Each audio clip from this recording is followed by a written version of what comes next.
keep a watch out on the webinar participants because those of you, I was trying to get Jenny Jones to hang out with us, and then she is having some challenges with the audio. Hi to everyone that's on. Rhonda, you ready? I'm gonna bring you up. We got the whole gamut. I think, Ron, I hope you're ready. Make sure your microphone's on. How you doing? There you go. Well, Rhonda's on the blackout, so I'm going to take it out, so you got to get ready. Oh, I thought you were going to get it. Okay. Rhonda, I was like, call her and tell her her camera is not on. Whoa, how did I do that? I'm sorry, Demetrius, I did that. I'm going to take y'all, down and we're going to get started. That's funny. I'm just popping people up on the panel. They're like, how can you do that? I don't know how I did that, but I'm doing it. I have power.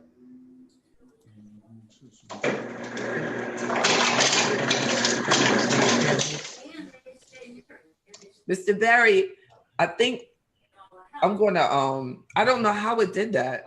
And it's bringing you up. And then it promoted him to a panelist. And when I hit it, it brought him back to as an attendee. So I'm going to try it again. I'm going to see if I can take you off.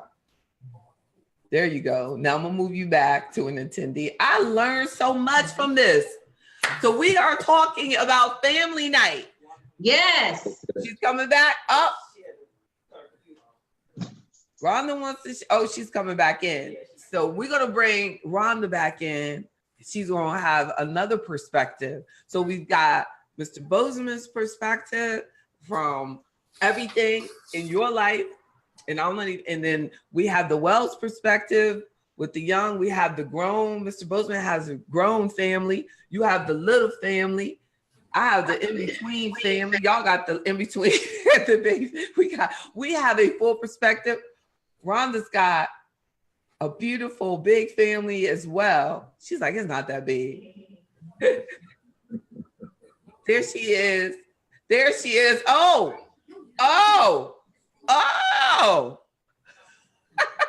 Go ahead and get comfortable on camera. She is in her robe. I ain't mad at you. I don't know, Rhonda, you make sure I can't hear you, but we really like you there for the visual appeal of someone in their robe. See, y'all can't try that. Don't try that. But Rhonda can do it. She can do anything she wants to because it's Rhonda. Oh, yeah, it worked. Oh, she came out. She left us. She said, yeah, JB got jokes. Yeah, she I don't know how she got out. I didn't even know you can get yourself out. I don't think she can hear me at all. She just kind of came out. But let's get this party started. I'm going to record in the cloud. Thank you so much to my panelists, also to everyone that is watching us now, and to the people that are listening. I want my panelists to say a nice hello about where they are, because we have people at different locations. Look, AfroEconomics is on the move. I want the Wells family to introduce themselves first, and then we're going to Mr. Bozeman. Hello from Atlanta. Tell us about your family. We have a family of 6. They are Andrew and myself, and 4 children, 2 girls, 2 boys. And the boys are the younger ones. The girls are older. Our eldest is 13. That's so beautiful. We have young people who are moving into, we believe, private school next year. So wow. Financial concern, well, possibly 3, all of them, possibly. Wow. Moving into private school next year. And then we own our home. We have 2 cars. That's so good. To be planning for the children's future. My husband still speaks in terms of dowry. So Right. So we want to be the ones who are helping to pay for the wedding. We want to be parents who, when our children have needs, say, how can we help? So and we're able to, oh yes, I can't forget him. He's wonderful. Oh, hey. Oh, look at that. Look at that. Oh, yes. hey. And it's a boy. He's a ham. He's trying to. It's I see that the boys in the family are a little bit more confident. Yeah. I gotta see one of the girls come by the camera. They are both doing homework, but they're also both doing incredibly well. So I can't complain too much when they're Well, I've never heard you complain at all. So not about anything. I haven't. You are truly blessed. Yes, indeed. How about that, Mr. Bozeman? Where are your babies? Fantastic. Look, where are your little babies? You have little babies? I have a son who's 51 and another son who's and another one who's 53. Wow, that's amazing. That's so cool. Yes. That's so cool. And you are still on the move. Oh yeah. Telling me. But it's exciting to hear about them, about the Wells and their ambitions of supporting their children as they move forward in life. That was something I dreamed of doing, but because of the way things worked out, I couldn't do it. However, my oldest son, who's 53, is a software developer and computer engineer, and he's in the process of developing some new applications and games. Wow. And since we both can speak the same language, we are on the phone a lot. Whenever he runs into a problem, we can talk it out because I understand what he's doing. So I feel very gratified and blessed in being able to help in that direction. Come on. So are you saying that you used to work in computers? Yeah, I used to be the director of training for the city of San Francisco, director of technology training. I love it. I love the city of San Francisco. So right now I'm in Buffalo, New York. That's so cool. Up by my hometown, Rochester. Yeah. Really? Yes. See? Oh, that's so cool. And I learned things about, I had no idea you were so big time. Andrew, with your bad self. That is beautiful. And that is the best legacy really that we can give our children, is the exposure that you gave him. And actually, because you lived in California, that gave him the opportunities to get into IT and be that confident. And so many of our people, our young people, don't get into that setting. Like that book, The Outlier. Yeah.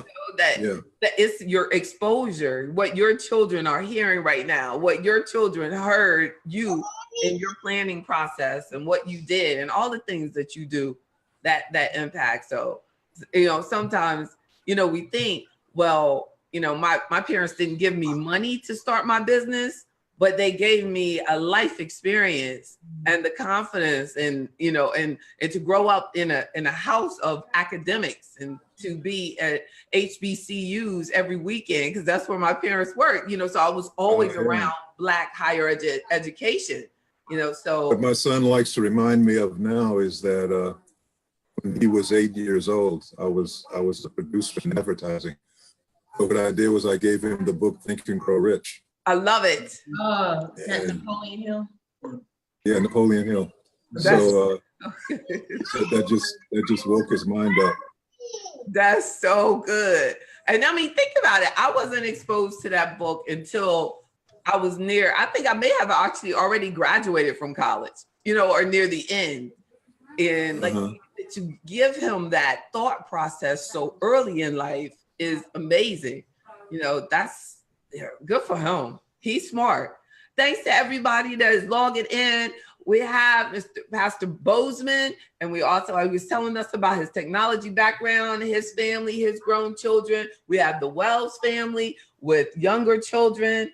And we're just talking, if there's anyone who has anything that you would like to add or you'd like to ask our panelists, they're on different parts of the country. The Wells are down south in ATL. Mr. Bozeman has been in California and now over in New York. So we're crossing everything. And I see you, Mr. Barry. I wish you could participate. We have a young brother that is at work and listening. He said he would be with us if he could. He'd be on the panel. But as long as you're listening, that's everything. And to other people who are just listening, we appreciate you. How you doing? Andrea, Ms. Dickens, Mr. Tice, indeed, Jenny. And then also Gladale, I don't know. I can't tell. You got to use your real name. Dr. A, yes, indeed, K. Rhonda, I'm glad. Ms. Cutman, yes, thank you all so much. Everyone that's on our Facebook page that is watching AfroEconomics with JB Bryan Facebook page right now, we appreciate you. I'm going to look at my notes, and to everyone I didn't get to mention, I definitely appreciate you. So let's talk about these, and I want you to give me feedback. We're going to make family night as quick as possible because the kids are going to melt. They're like, no, I gotta go. So my first thing is to make a family night. Family night, I should say, is about financial empowerment for the entire family, creating a happy family life, a happy financial life for your family involves making one good decision at a time, right? Just one good decision each day, each moment throughout the day, just being conscious of our financial decisions. So what about this one?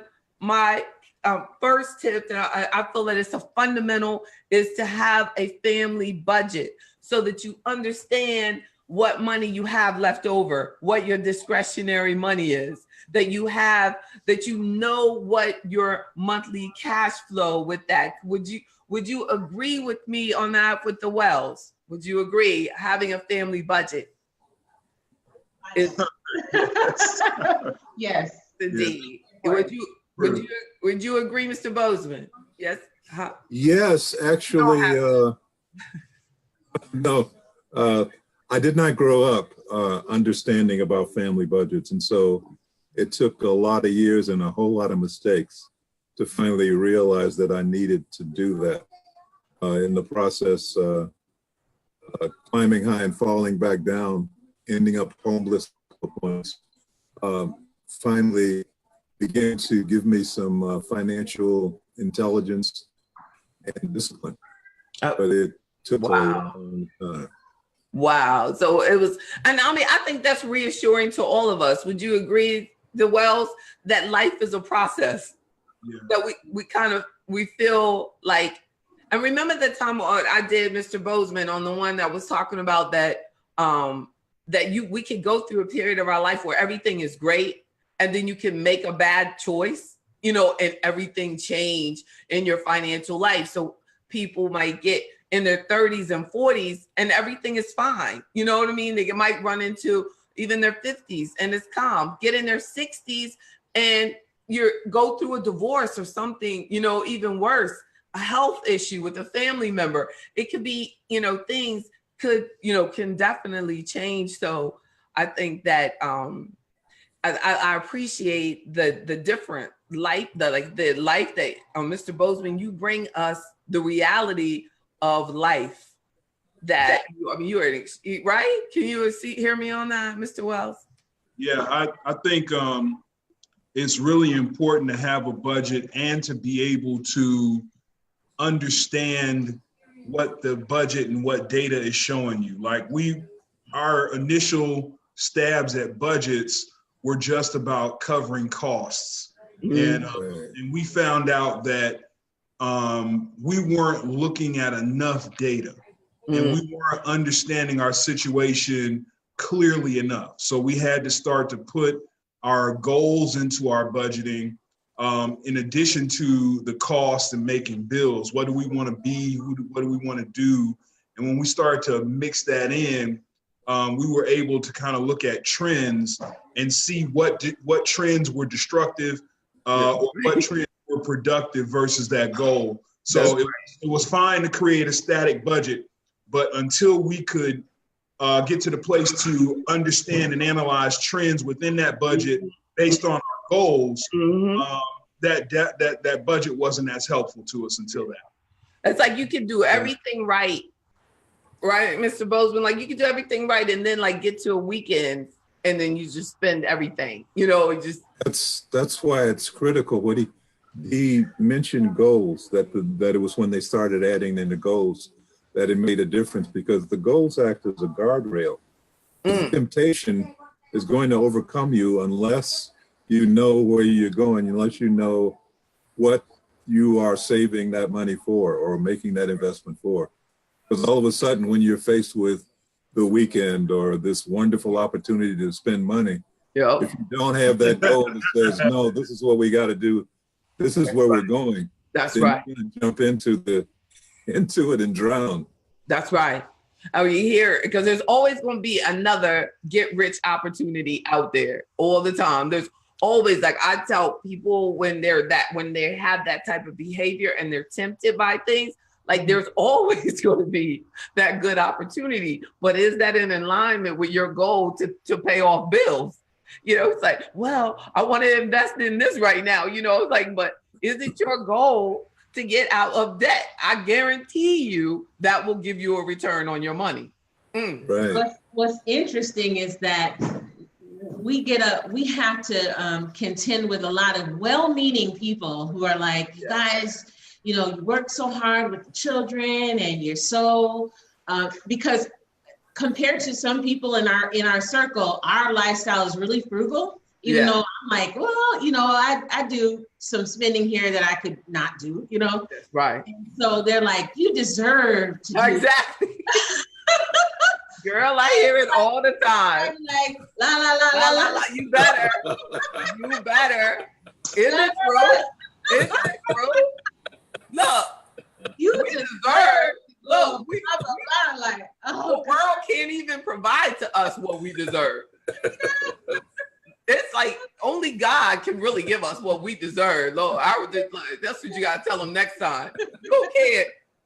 They said that the guy over Amazon can't even afford what I deserve. Right?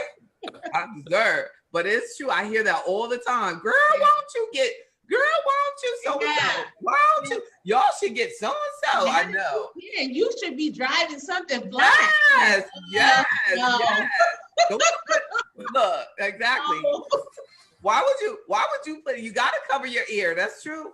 Yeah. You got to be careful what goes into your mind. The next thing you looking at your husband crazy. Why don't we have that? I'm driving something black. Exactly. Why don't you walk? If we can just have one car. Exactly. You can walk, and the bus is not that far. Right. It's so I was true. teaching some kids in Oakland about spreadsheets and building business. And when we got to making a profit, they immediately wanted to run out and buy a car. Mm-hmm. So it was, but that's their environment. That's what they see around them.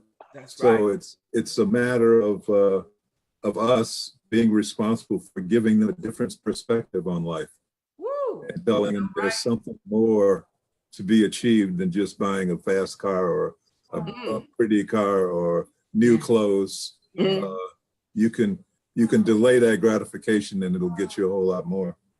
And that I think that we aren't encouraged enough to invest in our children, and we aren't encouraged enough to invest in that. Maybe it would help our family if one person stayed at home. That maybe both, we don't need to have both of us maxing out our income potential right now, because our children are a priority, because you only have because your children can chew up your money if you don't raise them properly. That's what a lot of people don't think. So they go, well, I'm gonna buy them everything that they, in the world, that this child could, they got the best dressed child at daycare. You know what I'm saying? But they didn't need that. What they might need is some parenting. What they might need is, that parent, somebody spending time with them, somebody being there when they got home from school, somebody being there when they got on the bus. And I think that we need to really look at what is our most important investment. And God gave us these children, and we're just having children, especially in the Black family, that we cannot afford to not raise our children. Yeah, go ahead. I think too, another person entered in and said that's easier said than done, and I think that there's something to that. So I have been very fortunate to be home with the children for most of their lives, and I felt very fortunate. So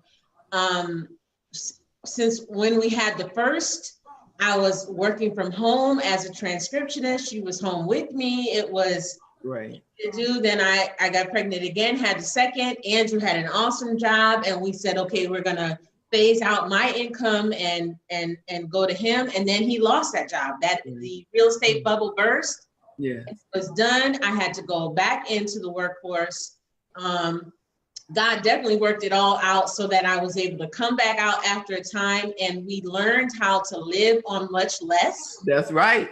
And to teach the children to be satisfied. You know what I mean? With the fact that you have your parents here. But both Andrew and I were raised in single parent homes. Wow. And so we had a very different dynamic going on there. Wow. My mom went to work in the morning, came home after work, cooked dinner, went back to work. Whoa. So my sister and I cleaned the kitchen. I helped her with her homework. We went to bed. By the time she came home, we were asleep. That's so good. That's so good. Weekend. And I realized, even as I give thanks that I am able to be home. That's right. That a lot of people don't have that, you know. That's right. That's right. That's right. And right. And my parents were together, but when my daughter was born, I was married, and my husband left when she was 4 weeks old.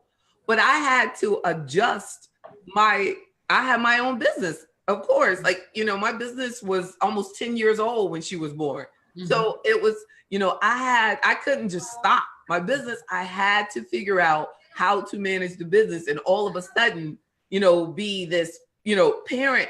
And, but I realized that I was spending so much money on nannies, and I was spending money on, you know, I was spending, and I had to do that because I wanted her with me.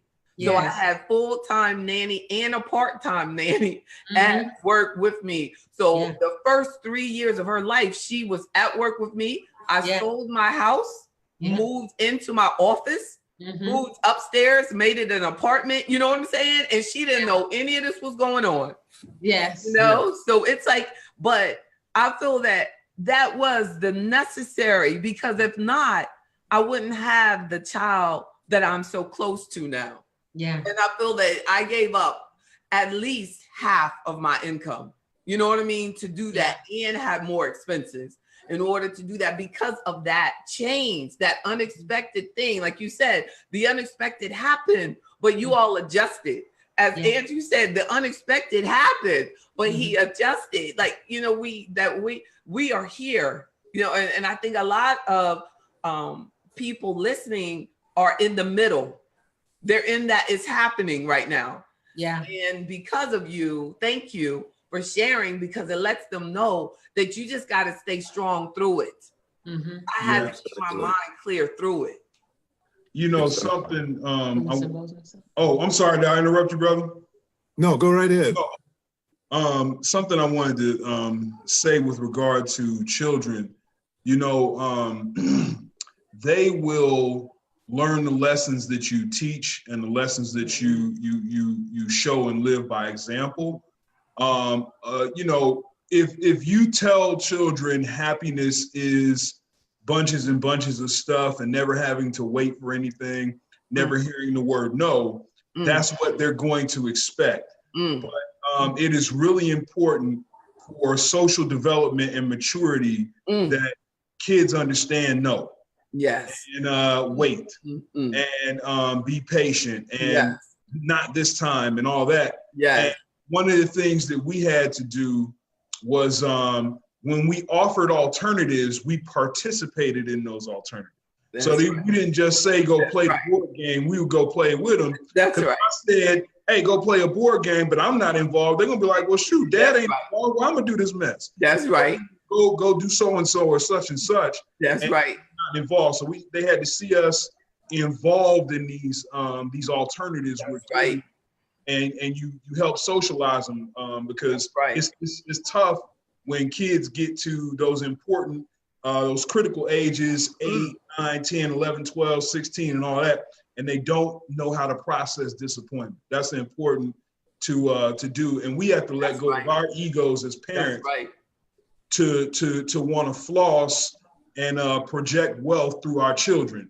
So that's part of that is on us. That's right. Isn't it true? I remember that. I remember that when I made those adjustments in my life, and I remember my family saying, "Why are you selling all these things? Like, why would one get rid of their house and move into their business building that they own? You know, and then to do that just because you can just send her off to childcare. You know, it's like you don't have to do all this.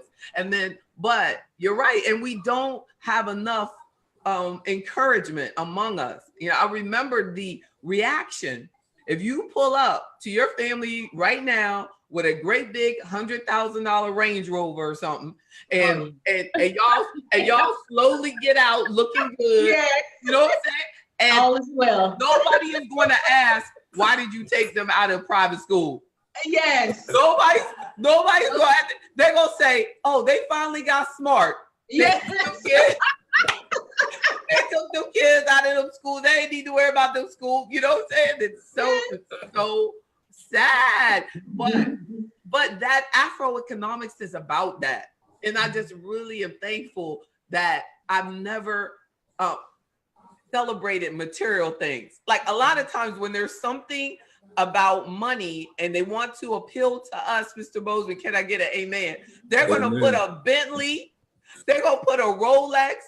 They're going to put something of no value, you know what I mean, to us as a people to motivate us, and that's really sad. And that's why I'm thankful that, that you all could just help me bring a face to AfroEconomics, that it is a mentality. What I find exciting about the two stories that I've just heard from UJB and from the Wells family is that you are modeling for your children. You're not just telling them about things, you're actually demonstrating through the way you live the best way to go. So your daughter, JB, will understand when she might have to live in the office for a while and she won't be ashamed of it. Yes. And to for the Wells, for the children to see that mom was off work and then had to go back to work and then got back off work. It's like, this is not a terrible thing that's happening. This is people coping and making their lives work. My mother worked 2 jobs when I was growing up. And when I went to Hollywood and had to, and she never called in sick. And whenever I tried to call in sick, she would shame me out of it. Wow, good for her. But when I went to, I was in Hollywood for a while and went from chauffeur limousine to living on the beach. But in that transition and coming back out of that, I never lost faith because she had trained me that you can always overcome. Yes. And so it was her modeling that led me to know that even though I am at the bottom now, I can get back to the top. Yes. Or as Les Brown would say, when you fall facing up, because if you can look up, you can get up. That's right. I like that. You heard that story about when Les Brown used to live in the building where his office was, and they wrote a letter. Have you ever heard him tell that story? No, I haven't heard that. Because he had nowhere to live, and he had his office was in this commercial building, and the security guard wrote a letter and he said, okay, and he said, no, you got to read it now. And they told him, you cannot sleep in this building.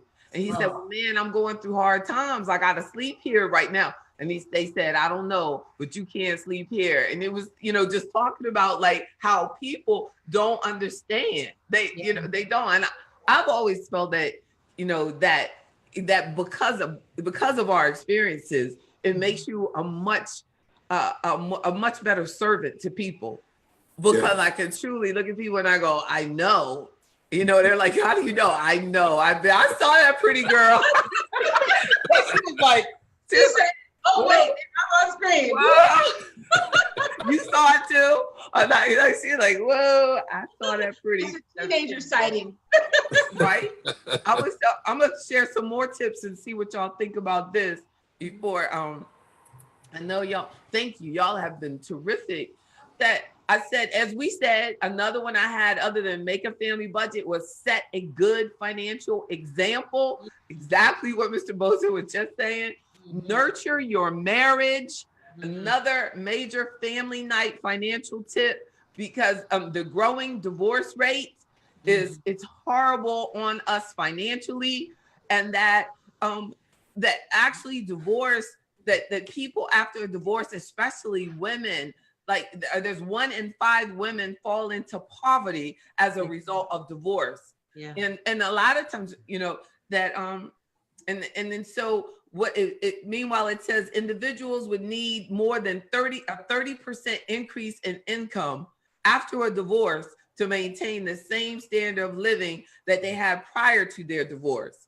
And it's just such a change. And I even like noticed that after, you know, when my husband left, after my daughter was born, I realized how I was like, I don't know how people do it. Now here I was with a business and, you know, a master's degree and all of this stuff. And it was still a challenge for me to keep all of that together, you know, and it can be, I mean, I can't even begin to say all of the differences in the digits that I would have if I didn't go through that, you know.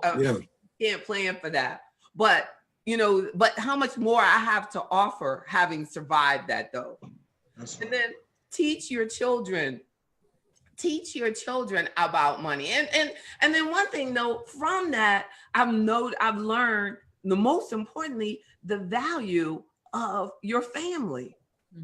Teach your children about money from you by encouraging them to listen in on these types of discussions. I mean, there's research that says that, you know, your bad financial habit is basically and can be inherited by your child very early in life, when they start seeing you always in the struggle, and the struggle from, you know, feeling like the struggle from buying too much. You know, they think, well, you express to your children, some people will, that they can't afford things because they don't make a lot of money. But really, you're going through that because you're buying more than you can afford. Y'all with me on that? Yes. And then buying enough life insurance, making sure that your family is protected so that if something were to happen, we all are going to pass, but at a certain point in your life, you may need a whole lot of insurance while the children are young. And then later in life, you might not need that much. So that could be an argument for having temporary insurance or a good permanent policy, but it has to be based on your budget. The coverage is non-negotiable. If you need to have 10 times your income to be provided through it, so we're talking about $1 million policy will provide about 40 to 50,000 in income a year. So we have to look at insurance as replacing your income. So if you need to make sure that you have that proper insurance, that will change the standing and the lifestyle of your family in a big way. And I'm talking about wife and husband need to protect. Single parents, you need to take life insurance extremely seriously. So talk to me about it, or talk to whoever you talk to about your financial decisions. Members, we need to do insurance analysis regularly. So reduce your cost of your debts. Get rid of that consumer debts. It's too expensive. It's not tax deductible. Get rid of those credit cards. Get rid of the car loans. Move forward. And then set up a situation where you're automatically increasing the money that you're saving each year. Do it automatic, or do it every quarter, but set it up automatically. And I'm going to tell you, automatic saving, I know, because Andrew Bozeman, you were in corporate America a long time. Is automatic saving not the answer? Oh, it is definitely the answer. Get it give it into the savings account before you can see it. That's right. That's right. Hands on it. Just get it out of the way. And then you adjust your lifestyle after what you have left. But I believe that we shouldn't just, as they teach us in textbooks, that they say, Mr. Wells, save what's left over, but we should actually start the savings at the top. You know what I mean? And then we adjust the other stuff on the bottom. Yeah. Pay yourself first. Right? Pay yourself first. Right. Pay your future, right? Exactly. Get it. Plan. You never know.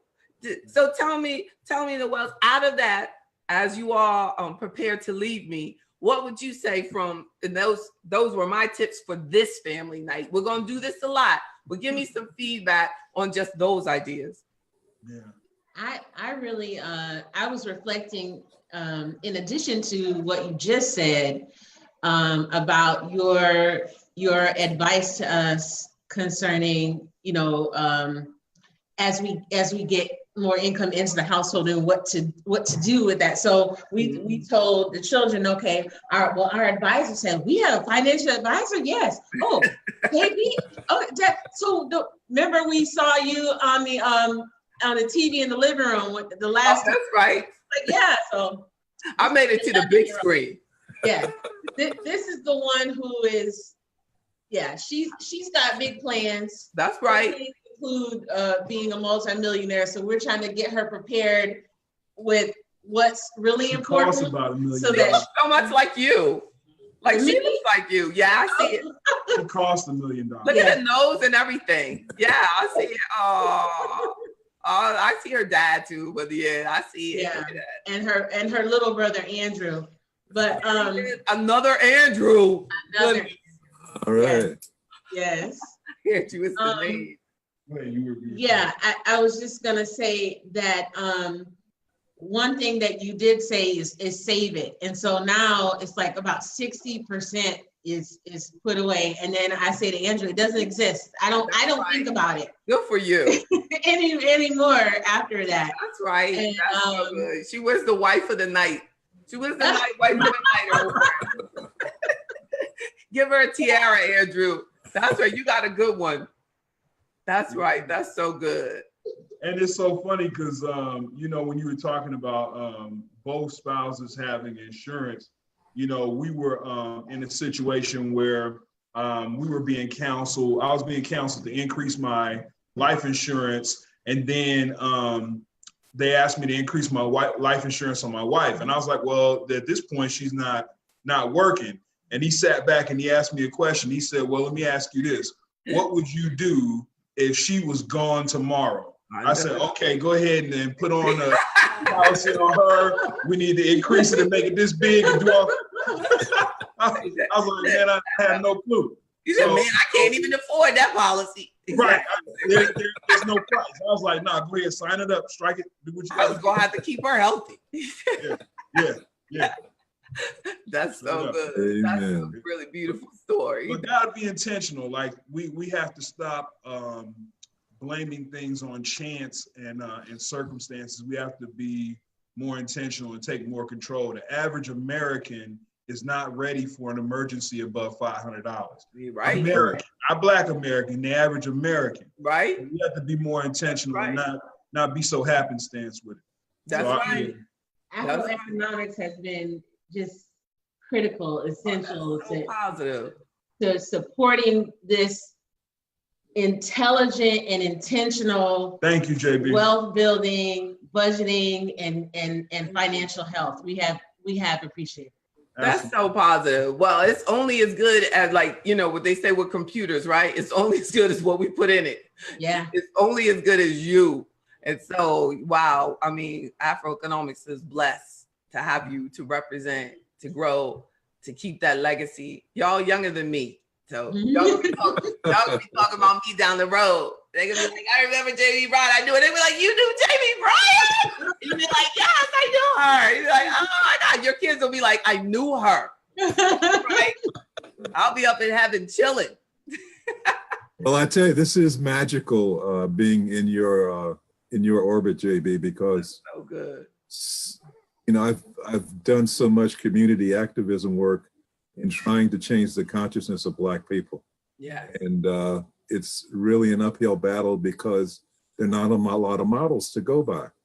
And so what excites me about your work is that you are a model, and you put yourself out there every week, whether there's somebody on the other end or not. That's you right. put yourself out there and you keep doing it and doing it. Right. And what's happening is the energy that you're putting out is beginning to come back now to you. Amen. And pick up others. So it's very exciting to be a part of your universe. Thank you. Thank you. So look, this marketing guy said to me last week, he said, wouldn't you like to not have to do those, like cut that back? You like to maybe one every 3 months or something like that? I said, no, I love doing that.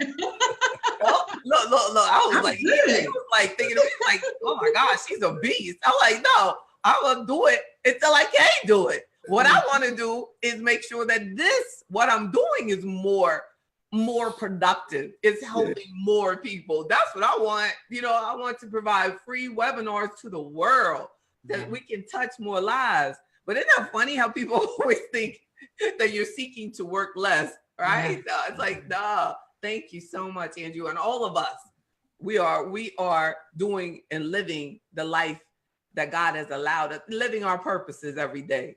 Everybody can't say that.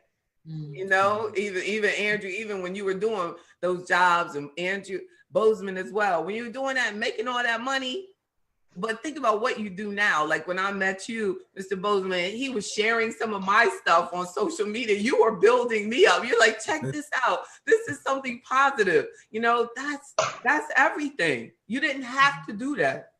So that, you know, that's so true. And all that you all do, you know, so thank you, the Wells, and y'all got the responsibility. Y'all gonna have to. They young. Look, they young. Mr. Bozeman, they young. We getting y'all propped up. That's right. That is certain. Y'all look young. Okay, I'll take it. Exactly. Look young. It hasn't worn you down yet. Right. Yeah, thank you. Keep up the good work. Keep up the good work. Thank you to all of y'all. It's family night. It's family night. I should have got my youngin' out here too. I don't know what I was thinking. That's the good one right there. Hey girl, how you doing? How are you? Little geniuses. Look at y'all. That's the one. Is that the one that got like the scholarship or something? Who got the That was just on them. the 11-year-old is the one who won the social science fair and got inducted into Beta Club. All right. Page at the Georgia House of Representatives. Girl. She got to sit with the Senate. She got to sit with the Senate. You got to spend the day with all those people who waste our money. That's right. You said that's all y'all do. Yeah. My dad worked hard. I don't know what y'all You're supposed to ask for our money back. Right. Go there. Girl, go get that money. And tell her what's wrong with them. Stacy's supposed to be up in here. That's right. Get them. Have a good one. Y'all be blessed. Thank you all so much. Bye. It's family night. Love y'all. Good night now. Bye-bye. Thank you so much, Andrew. Oh, you're welcome.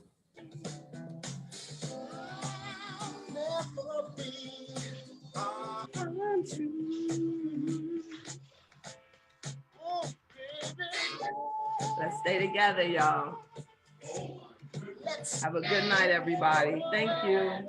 You have any questions, make sure you reach out to me. 1-844-JB-Bryan, JB at AfroEconomics.com. Let's stay together. Our Black Wealth Matters. Have a good one.